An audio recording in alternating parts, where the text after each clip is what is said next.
Bonjour à tous et à toutes, c'est Gilles. Je reviens à vous aujourd'hui, continuer de parler, discuter. On me pose pas mal de questions sur ce flash solaire et cet événement. C'est vraiment quelque chose qui a été prophétisé, hein, disons, et puis il y a beaucoup de choses qu'on sait et des choses qu'on ne sait pas. Alors d'abord, le flash solaire, on ne sait pas vraiment ce que ça va donner, on ne sait pas quand. Ça, c'est tous les gens qui vous disent quand exactement ce que c'est qu'il y a probablement qui se trompent. Mais enfin, on sait déjà, hein, il y a des choses qu'on sait, des choses qu'on sait, c'est que ça ne va pas être un événement catastrophique. Hein. C'est juste une assistance du Soleil qui va nous aider avec cette accélération. Savoir que tout est connecté et interconnecté dans l'univers, cela dit, et l'événement, ce qui se prépare pour un événement, personne ne sait aussi quand, comment. Hein. C'est vraiment ce que l'on sait, ça va être beaucoup plus sur le plan terrestre. Alors c'est une sorte d'accélération des choses pour arriver qu'il y a un domino qui fasse tomber un autre domino, une fois que tous les dominos sont alignés, jusqu'à ce que tout d'un coup, le programme terrestre est complètement changé et on puisse se débarrasser des manipulations, des mensonges et de la corruption sur la planète. Donc c'est des choses qui peuvent arriver, qui vont arriver, c'est un plan qui est très très vaste. Donc, enfin, surtout, il ne faut pas compter que ce soit des catastrophes, hein, les 3 jours d'obscurité, des cataclysmes, toutes sortes de choses, je sais pas, qu'on peut imaginer, la destruction totale des systèmes électroniques, tout ça, c'est pas ce qui va se passer. Hein. Il y a vraiment une voie douce qui est préparée, hein, pour ça. Cela dit, quand l'événement va se passer sur le plan terrestre, c'est bien d'avoir quelques réserves de provisions, hein, au cas où. C'est toujours bien d'avoir un peu d'eau, un peu de nourriture, au cas où il y a un petit blocage pendant quelques jours, le temps de la transition. C'est pour ça qu'on nous prépare pour ça depuis l'an 2000 d'ailleurs. Hein. Et donc, mais enfin bon, il va pas y avoir, ça va pas vraiment pas être une catastrophe. Tous ceux qui prédisent des catastrophes ne se travaillent pas enfin, ils sont pas, ou ils sont inconscients, ou alors ils sont malveillants dans ce sens. Donc, il faut vraiment se relaxer, mettre toutes les peurs de côté, savoir que vraiment, on n'est pas là pour venir vivre ces catastrophes. La crise qui s'est passée l'année dernière, ça a vraiment créé un accélérateur. Hein. Ça a permis de, donc ça a accéléré le procédé. Hein. Sinon, ça aurait pris des décennies pour arriver à faire avoir le même résultat. Donc ou 10 ans de plus. Hein. Donc voilà, hein, je voulais juste venir parler de ça, d'expliquer. Bon, il n'y a vraiment aucune inquiétude à se faire, hein, sur toutes ces choses. Hein. On sera guidé, on sera on va nous guider sur la voie qui est bonne pour nous. Hein. Vraiment, c'est un plan qui est vraiment très intelligemment préparé, même si ça prend plus de temps, parce que bon, on veut que ça soit justement, que ce soit en douceur.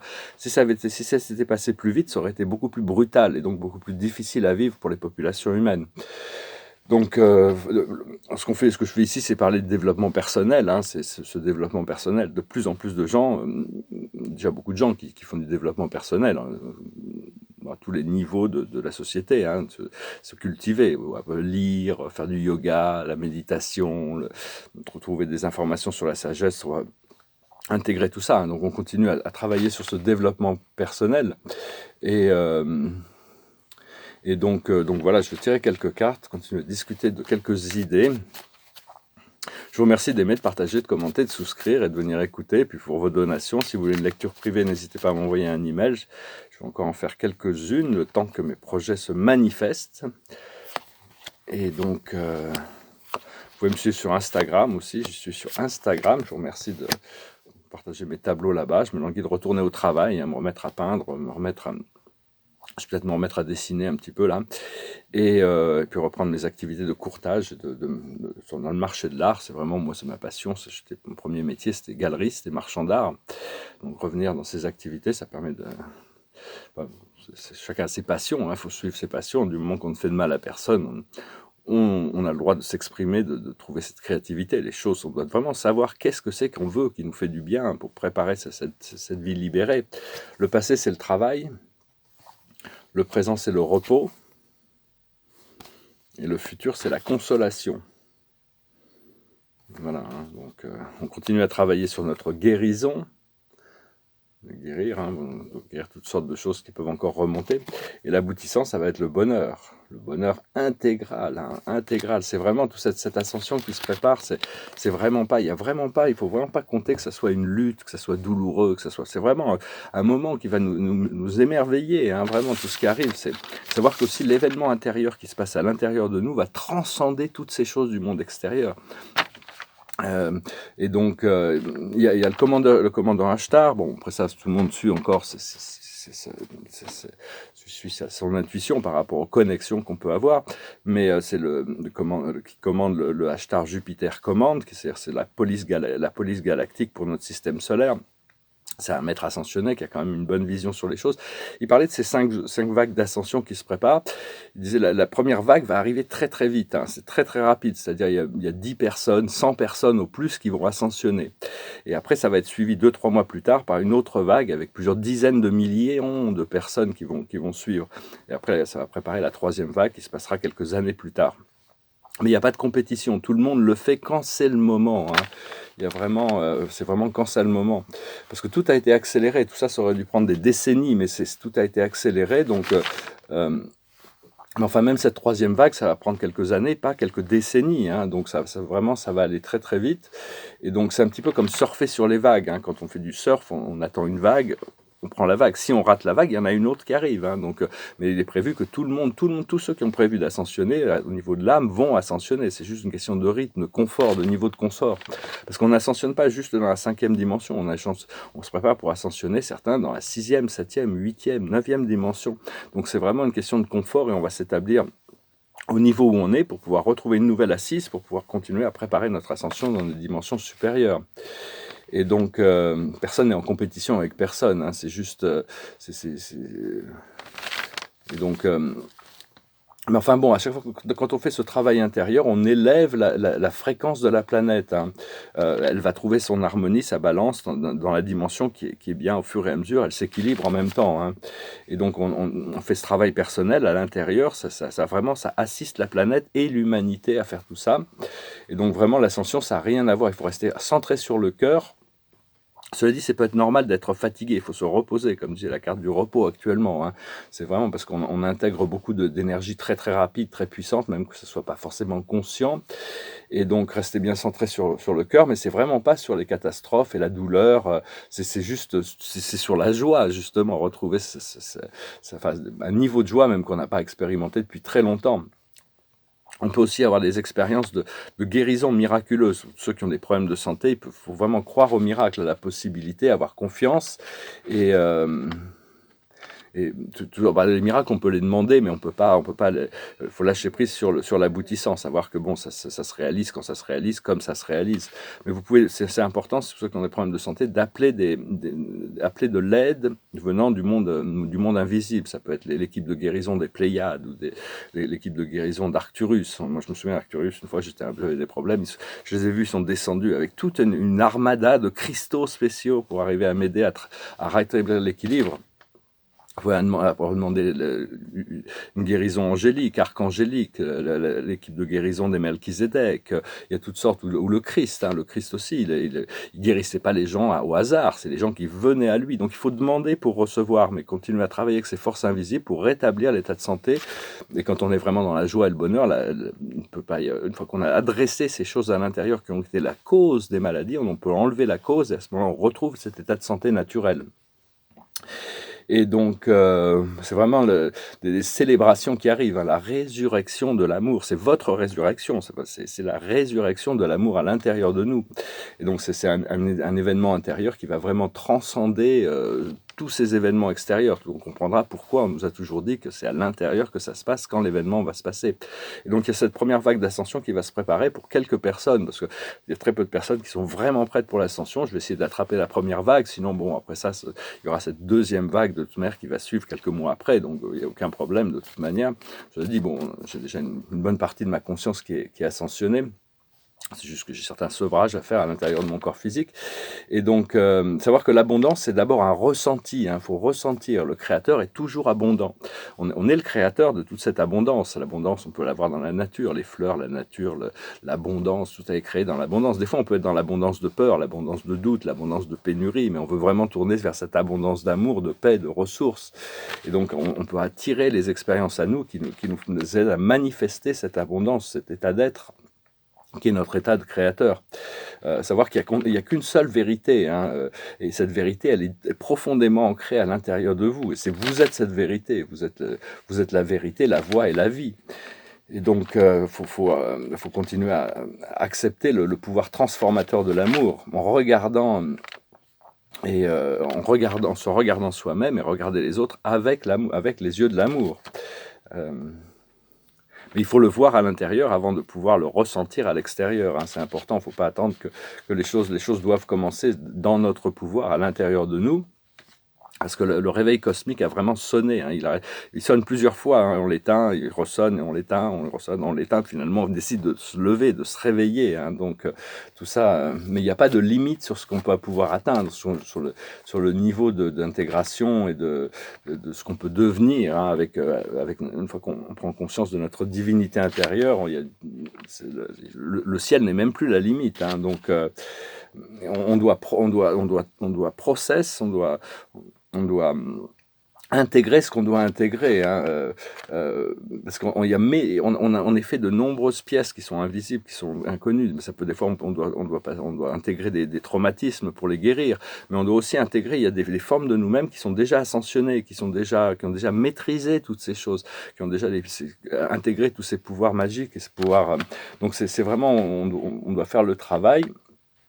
Et complètement se débarrasser de toutes les influences astrales, inférieures, moyennes et supérieures, hein, pour aller directement dans les plans de la 5e dimension. Les plans astraux, je parle des plans astraux de la Terre. Hein. Si vous allez sur Vénus, ils ont des plans astraux, mais c'est pas les mêmes. Ils sont beaucoup plus vastes et beaucoup plus éclairés. Ils sont pas peuplés par des entités négatives, ou sur Arcturus. Donc ce qu'il faut comprendre, c'est l'obéissance à Dieu, c'est la liberté. L'obéissance aux autres, c'est l'esclavage. Hein. Donc, remettez-vous-en toujours à votre divinité intérieure pour tout ce qui est important. Voilà, hein, on prépare les célébrations, là, ça va être repassé à l'action. Et donc, la plus haute sagesse, c'est le pouvoir supérieur. Comment on fait c'est de continuer à travailler de plus en plus efficacement avec toutes ces forces invisibles. Parce que quand je parle de l'obéir seulement à Dieu, nos guides sont là vraiment pour nous éduquer dans la manière de faire ça. Hein. Les anges, les archanges ils n'ont pas d'agenda particulier, seulement ou les maîtres ascensionnés, ils voient où on en est et ils arrivent à nous. Ils ne sont pas en train de servir des forces, parce que les êtres des plans astraux servent d'autres forces extérieures, d'autres forces, alors que ceux des plans au-dessus, à partir de la 5e dimension, servent la voie divine, la loi divine. Il y a des règles comprendre quelles sont les règles de conduite que Dieu a mis en place pour notre liberté, justement.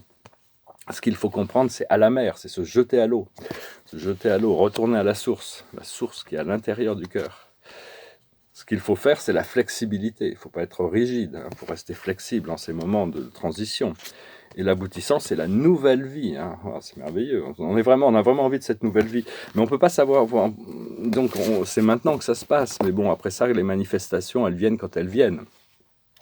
Voilà, je voulais dire aussi, c'est-à-dire que voilà, tout arrive quand c'est le moment. Hein, on peut pas, tout est interconnecté.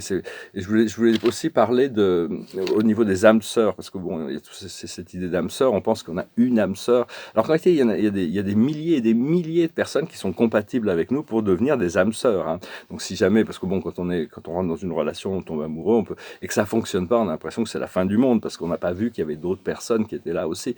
Donc, mais enfin bon, quand on a des plans d'âme, on les ressent profondément. Hein, donc, et des fois, on peut rencontrer des âmes sœurs, on pense que c'est des relations profondes qui vont durer longtemps, alors qu'en réalité, c'est des catalyseurs pour nous aider à évoluer, grandir, jusqu'au moment où on rencontre quelqu'un d'autre, etc. Donc, il ne faut pas se fermer l'esprit, il faut rester ouvert à l'amour.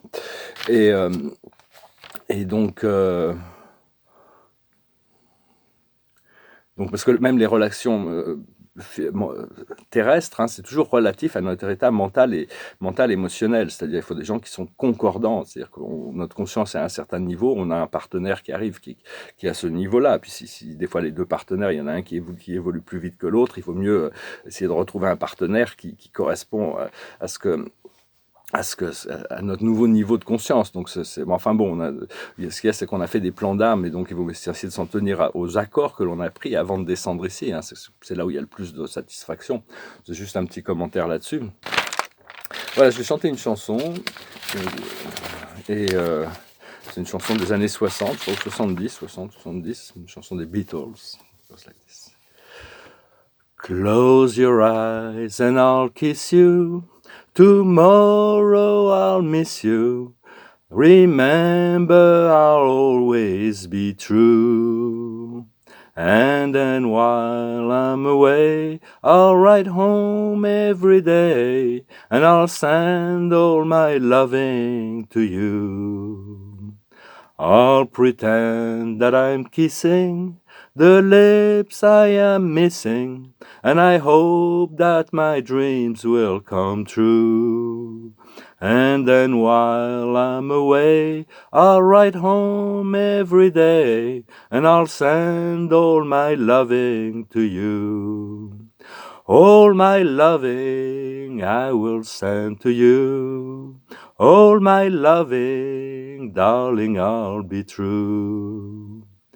Close your eyes and I'll kiss you. Tomorrow I'll miss you. Remember, I'll always be true. And then while I'm away, I'll write home every day, and I'll send all my loving to you. All my loving I will send to you. All my loving, darling, I'll be true. All my loving, oh, oh, all my loving I will send to you. Voilà, je vous envoie tout mon amour. Et je vous souhaite une excellente journée. Il faut continuer à se reposer, se relaxer. On va pouvoir trouver ce point de liberté. Là, il y a ces vagues d'ascension, ces simulations qui vont nous permettre d'avoir un avant-goût de cette ascension, voir combien est-ce qu'on est confortable avec ces nouvelles énergies, ces nouvelles fréquences. C'est pas quelque chose qu'on peut contrôler mentalement. C'est juste être dans la détente, la relaxation et se laisser porter par cet ascenseur cosmique. Et la carte de la journée, c'est guidé par l'archange Métatron, le bien-aimé Métatron. La confiance en soi, c'est la carte du fou. La liberté d'avoir fait le tour du programme et d'être libre pour quelque chose de nouveau, le saut quantique.